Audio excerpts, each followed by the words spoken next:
Hi అండి, welcome to our సమహాస్ channel. ఈరోజు అయితే కజ్జికాయలు ఎలా ప్రిపేర్ చేసుకోవాలో చూద్దాము. ఫస్ట్ అయితే బొంబాయి రవ్వ, తెల్ల ఉప్మా రవ్వ అని కూడా అంటారు, శనగగుళ్ళు, పుట్నాల పప్పు, ఎండు కొబ్బరి వేసుకొని డ్రై రోస్ట్ చేసుకోవాలి.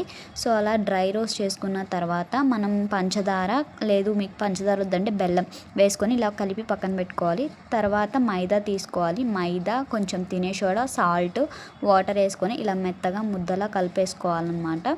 సో ఇలా కలుపుకున్న తర్వాత కొంచెం కొంచెం పిండి తీసుకొని చపాతీ పిండి ఎలా అయితే రుద్దుకుంటామో సో అలాగే ప్రిపేర్ చేసుకోవాలి. కాకపోతే చాలా పలుచగా చేసుకోవాలండి. అండ్ హోల్స్ అనేవి ఏవి ఉండకూడదు. ఇలా కజ్జికాయల చెక్క మీద చపాతీ పెట్టుకోవాలి. ఫస్ట్ అయితే కజ్జికాయల చెక్కకి పిండి రాసేసుకోవాలి. తర్వాత ఇలా చపాతీ పెట్టుకొని దాని లోపల మనం ముందుగా ప్రిపేర్ చేసుకున్న ఆ పిండిని కూడా పెట్టేసుకొని ఇలా గట్టిగా ప్రెస్ చేసుకోవాలన్నమాట. ఇలా ప్రెస్ చేసుకున్న తర్వాత మనకి ఎక్స్ట్రా పిండి ఏదైతే ఉందో అది తీసేసుకొని పక్కన పెట్టేసుకోవాలి. సో ఆ పిండి అంతా మనం పక్కన పెట్టుకున్న తర్వాత లాస్ట్లో మళ్ళీ ఒకసారి మంచిగా కలుపుకొని సో ఇలాగే చేసుకోవచ్చు. దాన్ని ఏం వేస్ట్గా పడేయక్కర్లేదు. సో ఇలా నీట్గా వచ్చేస్తాయి అన్నమాట మనకి కజ్జికాయలు అనేవి. సో అన్నీ ముందే ఇలా ప్రిపేర్ చేసుకొని పెట్టేసుకోవాలన్నమాట. సో ఇప్పుడు ఆయిల్ హీట్ అవ్వడానికి నేను ఇక్కడ కొంచెం అయిందా లేదా అని ఇలా వేసుకొని చూసుకున్నాను. తర్వాత ఆయిల్ హీట్ అయిన తర్వాత ఇలా అన్నీ వేసేసుకోండి.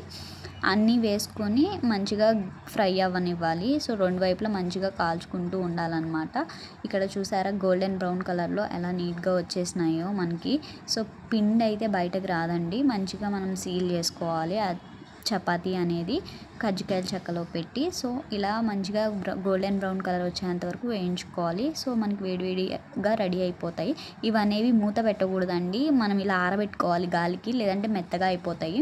ఇలా కొంచెం సేపు ఆరబెట్టుకున్న తర్వాత అప్పుడు మనం ఏదైనా గిన్నెలోకి ఆర్ డబ్బాలోకి పెట్టేసుకోవచ్చు. మంచిగా వస్తాయి కజ్జికాయలు, చాలా క్రిస్పీగా ఉంటాయి, లోపల టేస్టీగా కూడా ఉంటుంది. ఒక్కసారి ట్రై చేయండి. వీడియో నచ్చితే లైక్ చేయండి, మన ఛానల్ని సబ్స్క్రైబ్ చేసుకోండి.